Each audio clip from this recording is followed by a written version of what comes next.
2 முறை வழிபாடு செய்யணும்னு சொல்லிட்டீங்க. ஒரே நெய்வேத்தியத்தை இருமுறை படைக்கலாமா அப்படின்னு கேட்பாங்க. இப்போ காலையில் கோதுமை முதல் நாளில் நம்ம கோதுமையினால் செய்யப்பட்டிருக்கக்கூடிய புட்டும் இல்லை பார்த்தீங்கன்னா அடையோ வைக்க சொல்லியிருக்கிறோம். மாலையில் வைக்கும்போது அதே உணவை அப்படியே இருக்கட்டும், அங்கே நைவேத்தியமாக அதை மாற்றும் போது என்ன பண்ணலாம் அப்படின்னா வாழைப்பழங்களும் வெற்றிலை பாக்கும் மட்டுமே வைத்து வழிபாடு செய்யலாம். முதல் நாள் காலையில் மட்டும்தான் நம்ம பார்த்துருக்கக்கூடிய விஷயங்களை நெய்வேத்தியமாக வைக்கணும். கட்டாயமாக இந்த விடயங்களை வைத்து தான் நெய்வேத்தியம் செய்யணுமா அப்படின்னு நீங்கள் கேட்கலாம். விரதம் இருக்கக்கூடிய நபர்கள் இந்த முறையில் நெய்வேத்தியம் செய்து முருகனை வழிபட்டு பாருங்கள்.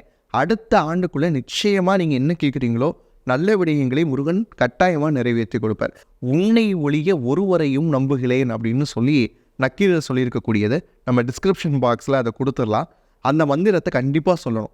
ஏன் அப்படின்னா உன்னை தவிர எனக்கு வாழ்க்கையில் வேறு யாரையும் நான் நம்பலை அப்படின்னு சொல்லக்கூடிய அந்த மந்திரத்தை சொல்லி முருகனை திருக்கல்யாணத்தன்னைக்கு பார்த்துட்டு வீட்டுக்கு வரப்போ கல்யாண சாப்பாடு மாதிரியே தலைவாழை இலை போட்டு முருகனுக்கு நைவேத்தியம் செய்யணும். கட்டாயமாக அன்றைக்கி பாயாசம் இருக்கணும். அது பால் பாயாசமாக இருந்தாலும் சரி, பருப்பு பாயாசமாக இருந்தாலும் சரி, அந்த தலைவாழை இலை போட்ட அந்த விருந்தோடு தான் இந்த விரதத்தை நிறைவு செய்யணும்.